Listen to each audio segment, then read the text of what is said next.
ओम शिवोहम शिवोहम शिवोहम।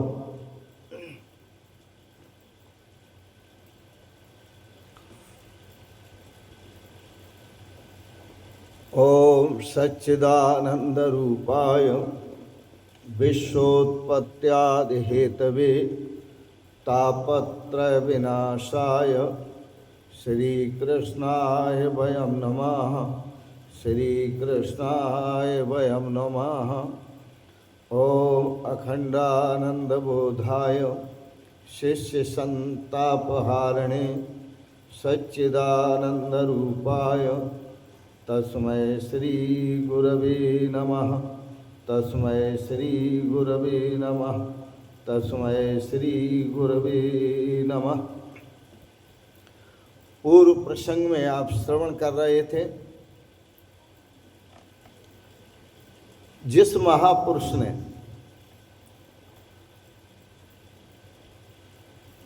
सभी भूतों में आत्मदर्शन कर लिया, सभी भूतों में अपने आप का दर्शन कर लिया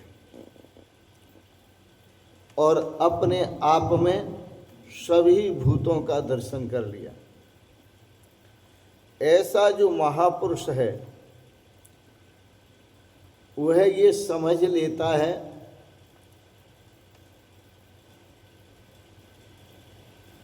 कि सीपी में चांदी अध्यस्त है, वस्तुतः है नहीं, दिखाई देती है, वस्तुतः है नहीं। इसी प्रकार वह यह भी समझ लेता है कि समस्त संसार का जो सौंदर्य है, इसमें जो सुख है वो अध्यस्त है, वास्तव में इस समस्त संसार में कहीं भी सुख नहीं है। मैंने आपको याद दिलाया था, इसलिए भगवान श्री कृष्ण ने कहा दुखालयम अशाश्वतम। ये सारा संसार दुख का घर है, क्षण भंगुर है। इस संसार में सुख की कल्पना करना यही अज्ञान है।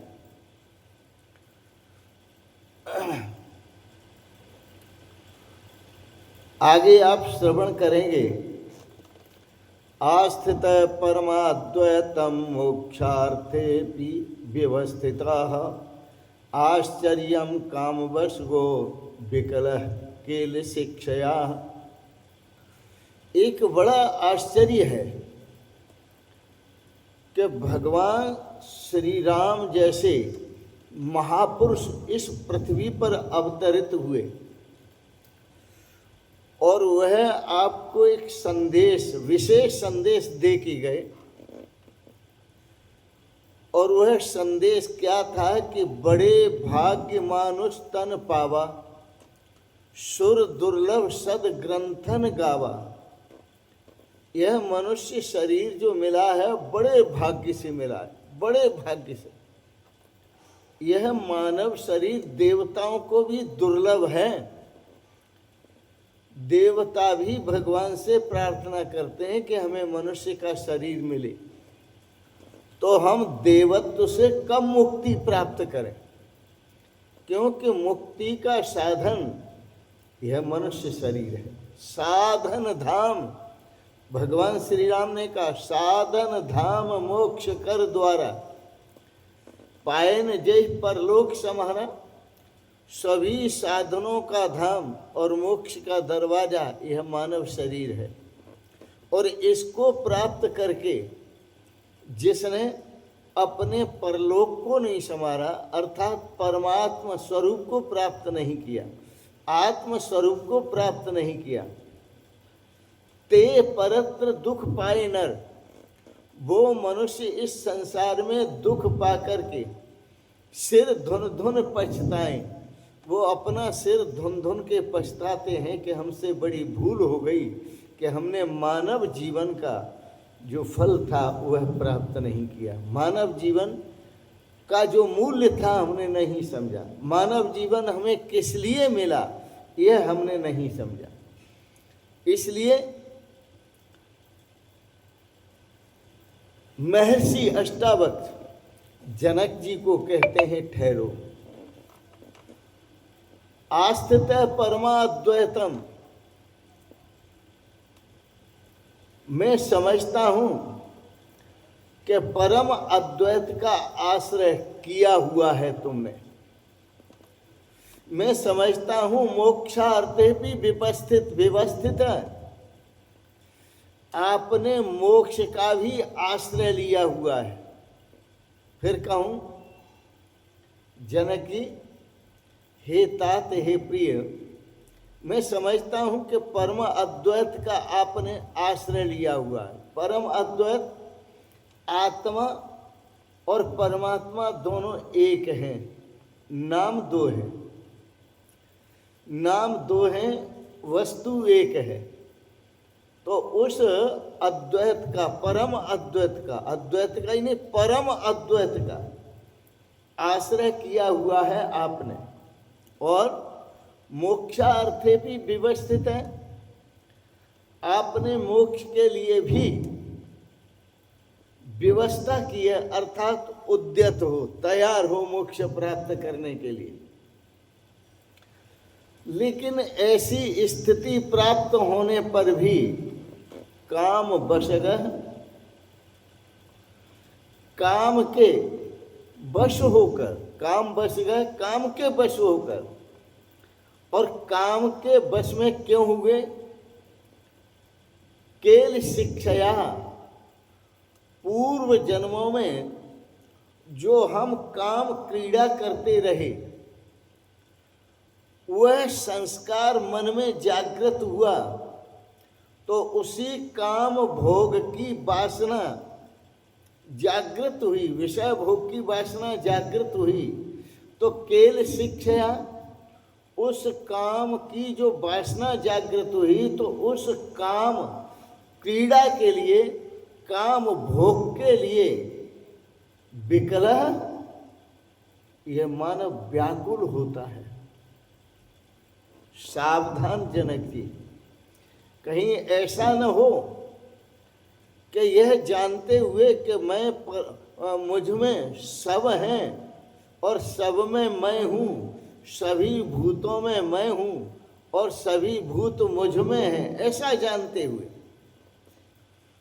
ममत्वम अनुवर्तते, कहीं ऐसा तो नहीं ममता में पड़ जाओ, संसार के विषय भोगों की ममता में पड़ जाओ, संसार की केल शिक्षया, काम क्रीड़ा में आनंद की इच्छा में पड़ जाओ। तो केल शिक्षा क्रीड़ा के अभ्यास से, क्योंकि पूर्व जन्मों का ये अभ्यास चला आ रहा है कि हम एक जन्म में नहीं, जन्म जन्मांतरों में केल शिक्षा, अर्थात हम जन्म जन्मांतरों में वासनाओं की पूर्ति में लगे रहे हैं, काम क्रीड़ा में लगे रहे हैं, काम भोगों में लगे रहे हैं। तो इस प्रकार से क्रीड़ा के अभ्यास से मनुष्य व्याकुल होता है। कौन से क्रीड़ा के अभ्यास से? पूर्व में जो कर चुका है। आप मेरी बात को समझे जरा गहनता से। कोई भी मनुष्य जब काम भोग कर लेता है, विषय भोग कर लेता है, तो उसकी फिर विषय भोग की इच्छा जागृत होती है। तो जैसे वर्तमान जीवन में उसका ऐसा रूप है कि एक बार काम भोग का सेवन करता है तो दोबारा उस काम भोग का, काम क्रीड़ा की इच्छा जागृत होती है। इसी प्रकार से पूर्व जन्मों में काम क्रीड़ा करता रहा है, तो इस जन्म में भी काम भोग की इच्छा उसकी जागृत होती है और वह व्याकुल होता है। जब व्याकुल होता है इस जन्म में, तो यही आश्चर्य है। क्यों आश्चर्य है? जितनी भी योनियां हैं, 83,99,999 योनियों में क्या किया? केवल शिक्षा, काम क्रीड़ा ही तो की है।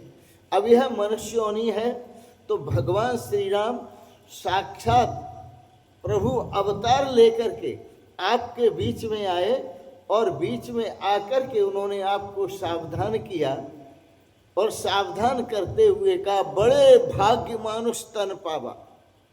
इतनी योनियों में भोग भोगने के बाद ये हमारा बड़ा सौभाग्य है, बड़ा सौभाग्य कि हमें मनुष्य शरीर मिला है। और पाए, बड़े भाग्य मानुष तन पावा, पाए जय परलोक समारा। और इस मनुष्य शरीर को प्राप्त करके जिसने अपना परलोक नहीं समारा, जिसने उस परम पिता को प्राप्त नहीं किया, जिसने आत्मज्ञान को प्राप्त नहीं किया, जिसने ब्रह्मात्मय के भाव को प्राप्त नहीं किया, ते परत्र दुख पाए नर। वो मनुष्य इस संसार में जन्म लेकर के दुख ही दुख पाते हैं, सिर धुन धुन पछताएं।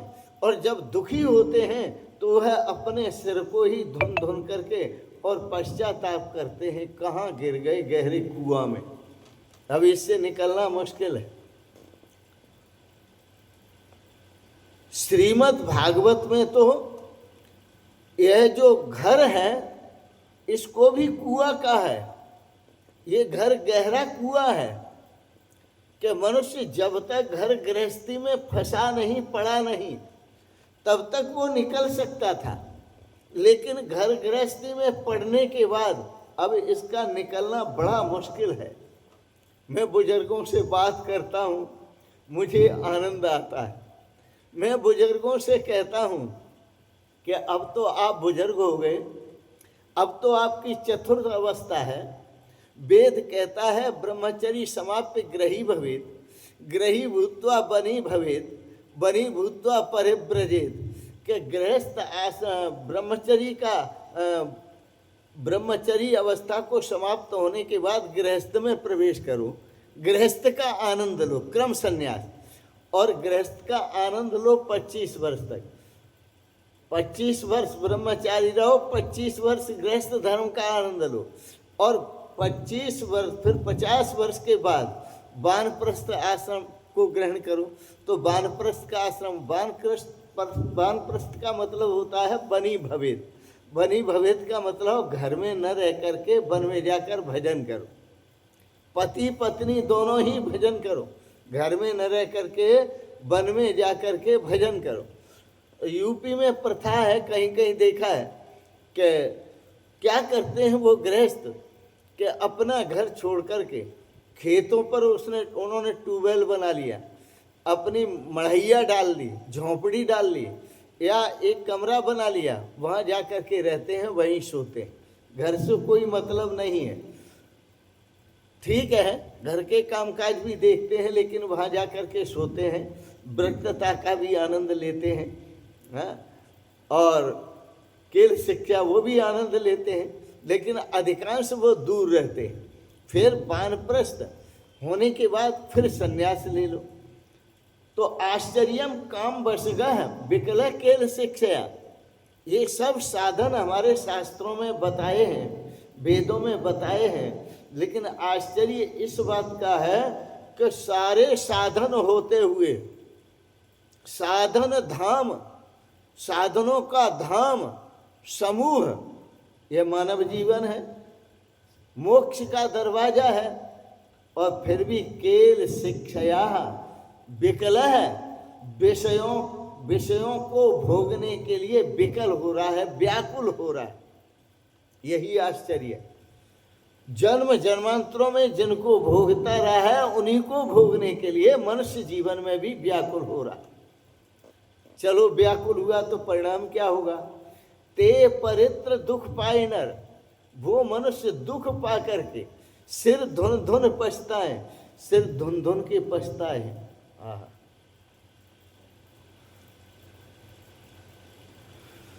आपने सुना होगा एक भजन में कि सुंदर फूल देख सेमर को बिरम रयो शुआ। तोता जो है, एक सेमर का पौधा होता है, वृक्ष होता है, उस पर फली आती है इतनी बड़ी, लगभग 4-5 इंच की। और जो फली आती है उस फली को वो समझता है कि ये सुंदर फली है, इसमें खाने का बड़ा इंतजाम होगा हमारे पेट भरने का। तो सुंदर फूल फली देख सेमर का बिरक बिरम रहो शुआ, और मारी चोंच कछू नहीं पायो, निकल उसमें से निकल लगो घुआ। उसमें से घुआ निकलता है, जैसे आक की बौनी में घुआ निकलता है, ऐसे ही उस फली में घुआ निकलता है। यह तोता को धोखा हो गया।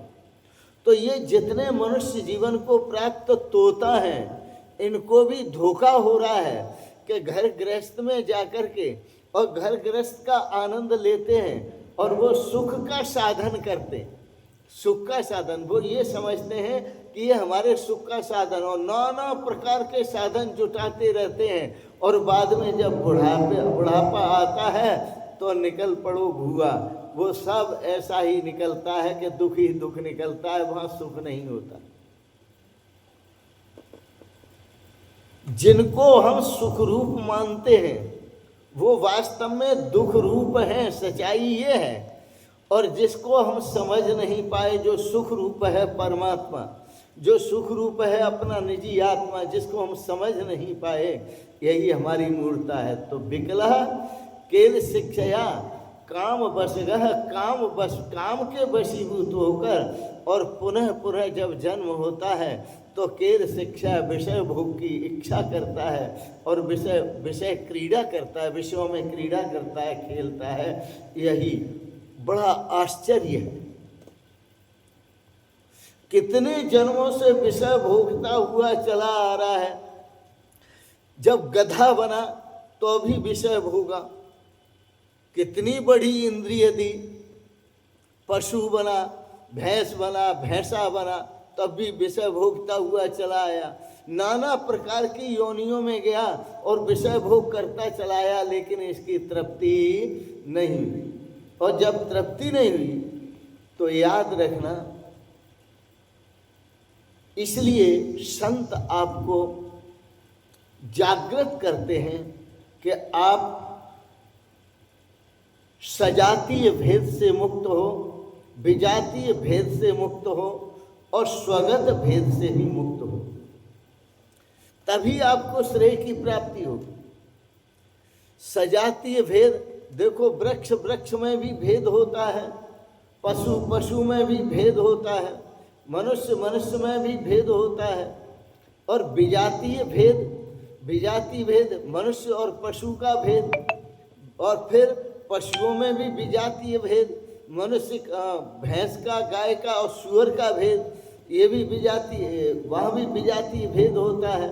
और स्वगत भेद अपने अंदर भी भेद होता है कि आँख देखती है, कान सुनते हैं और रसना रस लेती है, मुंह खाता है, नासिका सूंघती है, अपने अंदर भी भेद है। हाथ अलग हैं, पैर अलग हैं, उन पैरों का काम अलग है, हाथों का काम अलग है, मुख का काम अलग है। तो स्वगत भी भेद है। तो जिसने सजातीय भेद को देख लिया, जिसने विजातीय भेद को समझ लिया, जिसने स्वगत भेद को समझ लिया, और जो तीनों भेदों से शून्य हो गया, सजातीय भेद से भी शून्य हो गया, विजातीय भेद से भी शून्य हो गया, स्वगत और अपने में जो भेद देखता है उससे भी शून्य हो गया, तो अद्वैत आत्म साक्षात्कार कर लिया। यह स्थिति तब प्राप्त होती है, यह अवस्था तब प्राप्त होती है जब साधक आत्म साक्षात्कार कर लेता है। और वो भी आत्म साक्षात्कार कैसा? अद्वैत का मतलब आत्मा और परमात्मा एक ही है, दो नहीं है। इसलिए तो गोस्वामी तुलसीदास जी कह सके कि अगुणे सगुणे नए कछु भेदा। अगुण में और सगुण में कोई भेद नहीं है, निर्गुण में और सगुण में कोई भेद नहीं है। उभय हरे भव संभव खेदा। और वो दोनों ही आपको भव सागर से मुक्त करने वाले हैं। चाहे सगुण स्वरूप से याद करो, चाहे निर्गुण स्वरूप से याद करो, चाहे सगुण स्वरूप से एक हो जाओ, चाहे निर्गुण स्वरूप से एक हो जाओ, एक तो होना ही है। और भैया जीते जी यदि संतों की बात नहीं मानोगे तो मरने के बाद तो एक होना ही पड़ेगा। तो जिसने सजातीय भेद नष्ट कर दिया, विजातीय भेद नष्ट कर दिया और स्वगत भेद नष्ट कर दिया, शून्य हो गया और अद्वैत आत्मा और परमात्मा का साक्षात कर लिया, ब्रह्मात्मा के भाव को प्राप्त हो गया, सच्चिदानंद घन आत्मा में जिसकी अटूट निष्ठा हो चुकी है, यदि फिर इतना होने पर भी वह पुरुष काम के वश होकर नाना प्रकार की क्रीड़ा करता हुआ दिखाई पड़े तो महान आश्चर्य है, महान आश्चर्य। आपको पुनः सावधान करते हैं। उद्भूतम ज्ञान दुर्मित्रम अवधार्य अति दुर्बलः आश्चर्यम कामम आकांक्षेत कालम अंतम अनुसृतः। महर्षि अष्टावक्र कहते हैं, हे तात, उद्भूतम, उद्भूत का मतलब होता है कि संसार की वस्तु, व्यक्ति, अवस्था, संपत्ति, पद पदार्थ आदि को देखकर उत्पन्नम, उद्भूतम उत्पन्नम, उत्पन्न हुआ।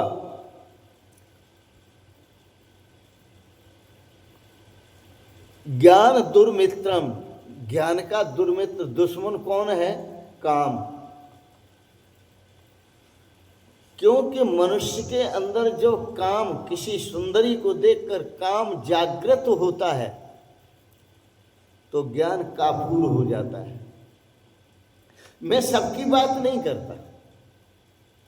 अर्जुन का तो काम, अर्जुन का तो ज्ञान काफूर हुआ ही नहीं।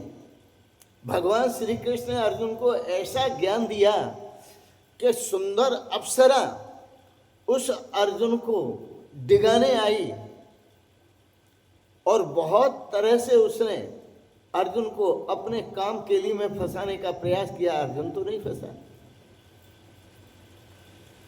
श्रीमद् भागवत में सुखदेव जी का, श्री सुखदेव जी का प्रसंग आता है।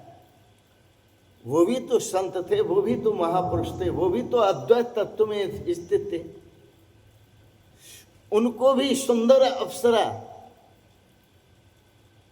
डिगाने आई, लेकिन वो भी नहीं डिगे। अर्जुन ने भी उसे माता कहकर के अलग किया और श्री सुखदेव जी ने भी कहा कि हाँ, तेरी गोद में मैं जरूर खेलूंगा, लेकिन अगले जन्म में मैं भगवान से प्रार्थना करता हूं कि मुझे तेरी जैसी माता प्राप्त हो। इसलिए गोस्वामी तुलसीदास जी ने कहा, मातृवत परदा रेशु, जैसे बेटा माँ के साथ होता है तो माँ को देखकर कितनी सुंदर माँ हो, काम जागृत नहीं होता। इसी प्रकार से श्री सुखदेव जी ने कहा, मैं अगले जन्म में तेरी गोद में आकर खेलूंगा, क्रीड़ा करूंगा। तो उन्होंने मां कह करके अलग किया।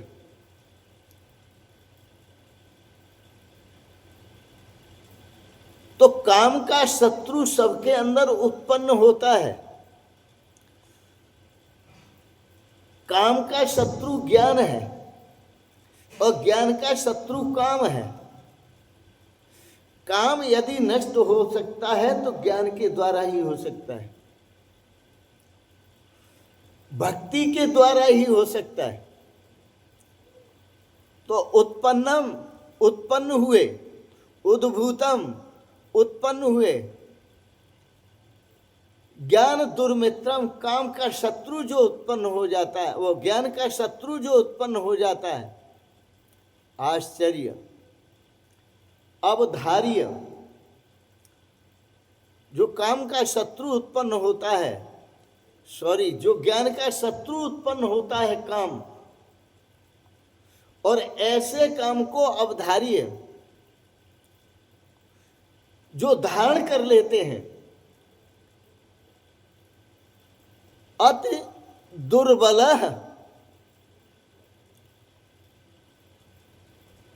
व्यक्ति अत्यंत दुर्बल होता हुआ भी, कमजोर होता हुआ भी, अंत काल में अनुसृत आश्रय करता हुआ पुरुष कामम, काम को, आकांक्षित, काम की इच्छा करता है। यही सबसे बड़ा आश्चर्य है।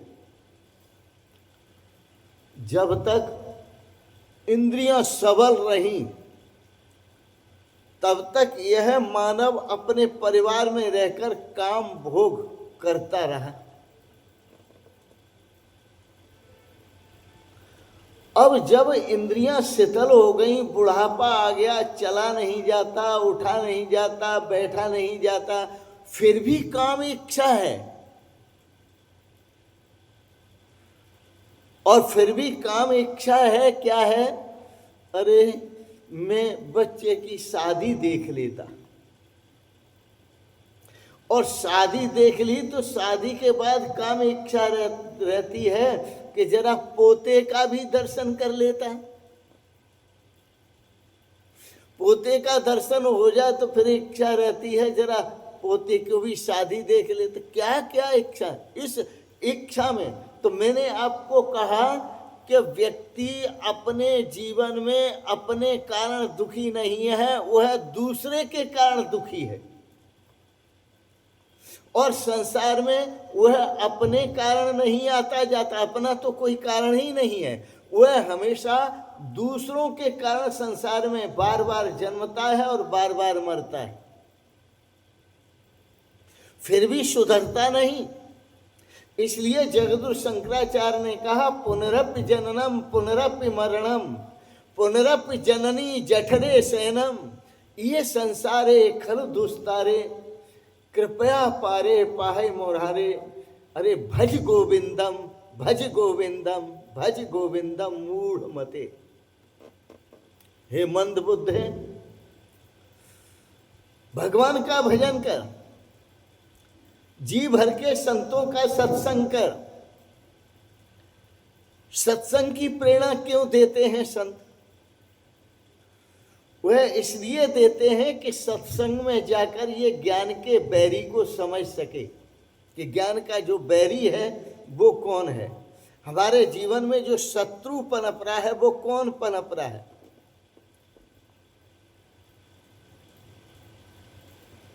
शत्रु वही पनप रहा है जो अंदर से इच्छा जागृत होती है काम भोग की, और इच्छा जागृत ज्ञानी होने पर भी हो तो इससे बड़ा कोई आश्चर्य नहीं है। मनुष्य मृत्यु के ग्रसित, मृत्यु ने जिसके केस पकड़ लिए हैं, गला दबा लिया है,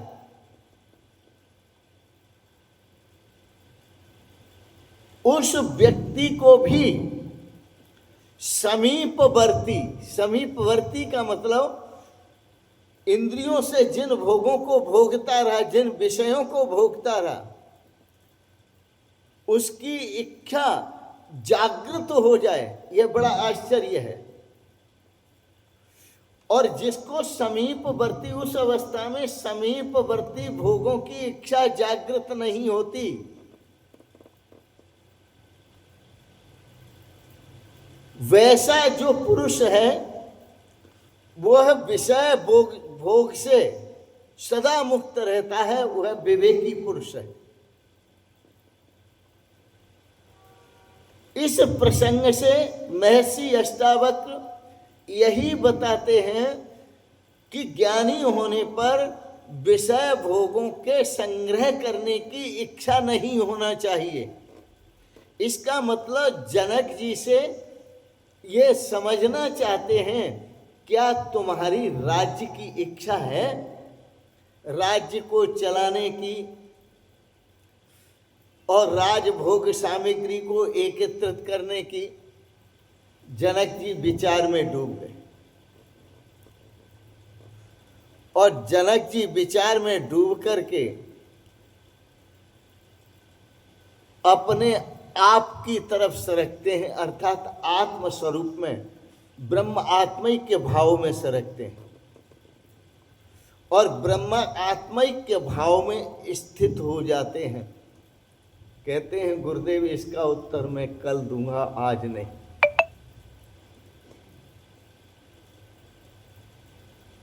गुरुदेव ने पूछा कि ब्रह्मात्मिक के भाव को प्राप्त हुआ पुरुष क्या उसकी काम इच्छा, विषय भोग इच्छा होनी चाहिए या नहीं होनी चाहिए? जनक जी ने कहा कल उत्तर दूंगा, आज नहीं। आज इतना ही। आपने बड़े प्रेम और श्रद्धा से आज का प्रवचन श्रवण किया, इसके लिए बहुत बहुत अनुग्रहित हैं और आप सबके प्रति भगवान से मंगलमयी प्रार्थना करते हैं। भगवान आपको सपरिवार सदा स्वस्थ और सुखी रखें।